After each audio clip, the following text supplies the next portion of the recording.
Hello friends, welcome to our channel. ഇന്ന് നമുക്ക് വളരെ ടേസ്റ്റി ആയിട്ടുള്ള മഷ്റൂം തോരൻ ഉണ്ടാക്കിയാലോ.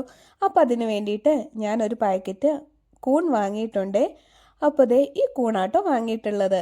അപ്പോൾ ഇത് ഞാൻ നന്നായിട്ട് വൃത്തിയാക്കി അരിഞ്ഞെടുത്തു. ചെറിയ ചെറിയ കഷ്ണങ്ങളായിട്ട് വേണം നമുക്ക് അരിഞ്ഞെടുക്കാനായിട്ട്. തോരനല്ലേ വെക്കുന്നത്, അതുകൊണ്ട് ദേ ഈ ഒരു വലിപ്പത്തിൽ അരിഞ്ഞെടുത്തിട്ടുണ്ട്. ഇനി വേണ്ടത് ഒരു സവോള അരിഞ്ഞതും, ഒരു 2 പച്ചമുളക് അരിഞ്ഞതും, കുറച്ച് കറിവേപ്പിലയും, ഒരു വറ്റൽമുളകും, കുറച്ച് തേങ്ങ ചിരകിയതുമാണ്. അപ്പോൾ അതെല്ലാം എടുത്തു വെച്ചതിന് ശേഷം ഒരു ചട്ടി അടുപ്പത്തേക്ക് വെച്ച് അതിലേക്ക് കുറച്ച് വെളിച്ചെണ്ണ ഒഴിച്ചു കൊടുത്തു കേട്ടോ. കൂടെ കുറച്ച് കടുകും കൂടി ഇട്ട് കൊടുത്തു. കടുക് പൊട്ടി വന്നപ്പോൾ ഒരു വറ്റൽമുളക് മുറിച്ചിട്ട് കൊടുത്തു. ഇതിലേക്ക് കുറച്ച് കറിവേപ്പിലയും അരിഞ്ഞു വെച്ചിരുന്ന സവോളയും കൂടി ഇട്ട് കൊടുത്തു. കൂടെ ആ പച്ചമുളകും കൂടി ഇട്ട് കൊടുത്തു കേട്ടോ. അങ്ങനെ ഇതെല്ലാം കൂടെ കൂട്ടി നന്നായിട്ടൊന്ന് വഴറ്റിയെടുക്കണം. അപ്പോൾ സവോള വഴരാനുള്ള ഉപ്പ് ഞാനിപ്പോൾ ഇട്ട് കൊടുക്കുന്നുണ്ട്. കുറച്ച് ഉപ്പാണ് അതിന് വേണ്ടി ആവശ്യമുള്ളത്. അപ്പോൾ അത് ഞാൻ ഇട്ട് കൊടുത്തു. ഇനി ഇത് നന്നായിട്ടൊന്ന് വഴറ്റിയെടുക്കണം. നന്നായിട്ട് വഴന്നു വരുമ്പോഴേക്കും വൃത്തിയാക്കി വെച്ചിരിക്കുന്ന കൂണ് അതിലേക്ക് ഇട്ട് കൊടുക്കാം. അങ്ങനത്തെ ഞാൻ അരിഞ്ഞു വെച്ചിരുന്ന കൂണ് അതിലേക്ക് ഇട്ട് കൊടുത്തു. ഇനി കൂണിന് ആവശ്യമുള്ള ഉപ്പ് നമുക്ക് ഇട്ട് കൊടുക്കണം. അതിനുള്ള ഉപ്പ് ഇട്ട് കൊടുത്തു. കൂടെ കുറച്ച് മഞ്ഞൾപ്പൊടിയും കൂടി ഇട്ട് കൊടുത്തു കേട്ടോ. ഈ സമയത്ത് നിങ്ങൾക്ക് ഇഷ്ടമാണെങ്കിൽ കുരുമുളക് പൊടിയും കൂടെ ഇട്ട് കൊടുക്കാം. വേണമെങ്കിൽ കുറച്ച് ഗരം മസാലയും കൂടി ചേർക്കാം കേട്ടോ.